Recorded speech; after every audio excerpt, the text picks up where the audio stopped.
Hello and welcome to the Grand Line Review, your source for everything One Piece. Today we have a manga review of chapter 910, Onwards to Wano Country.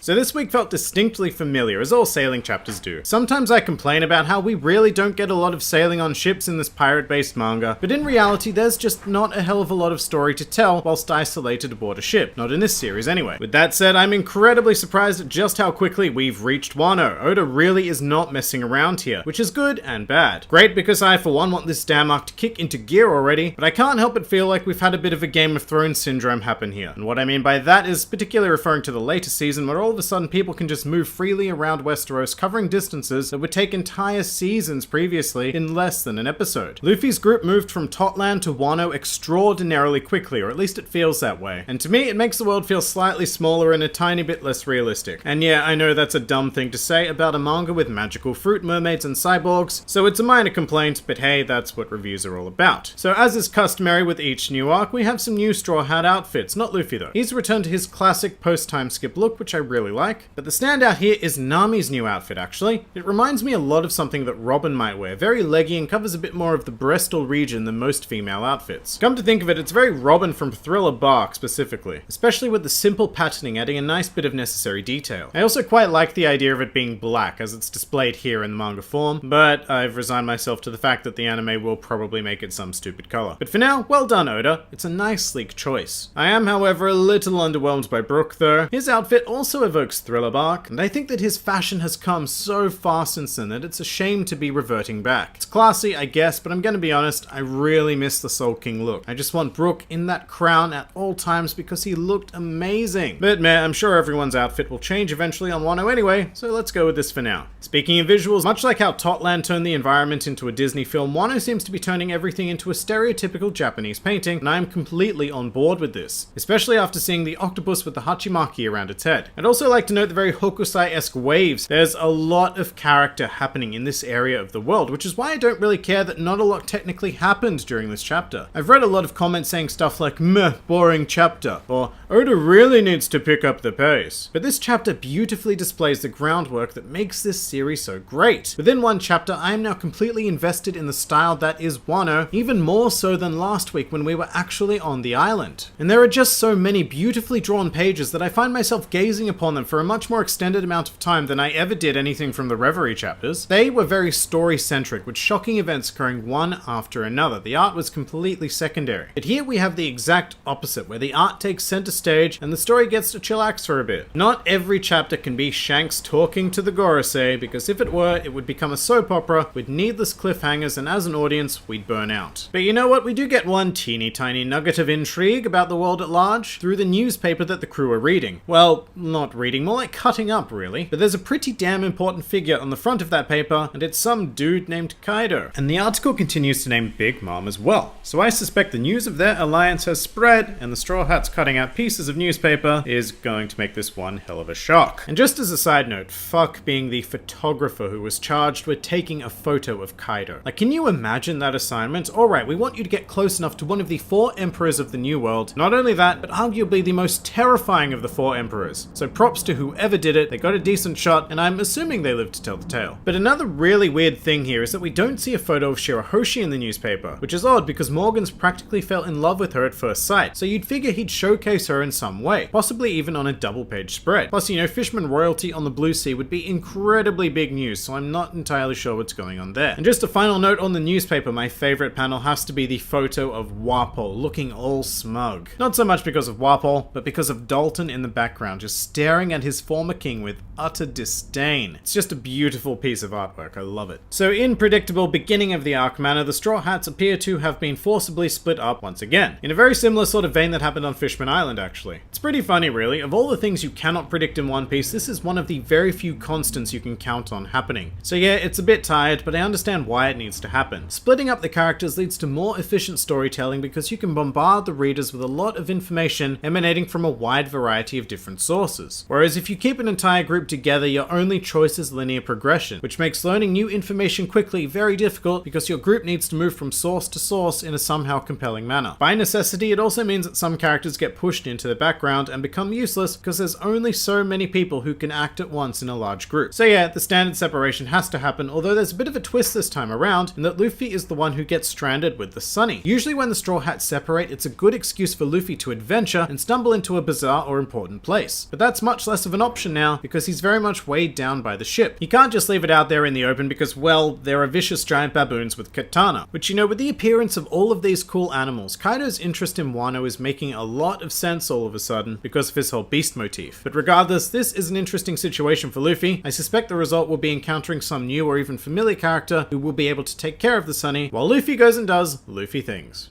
But that pretty much does it for chapter 910. A strong beginning to a nice long adventure, I think. If you enjoyed this video, then feel free to like, favorite, or subscribe. And if you are keen on supporting independent creators, then also feel free to check out my Patreon, Discord server, or Twitter, links to which are in the handy description below.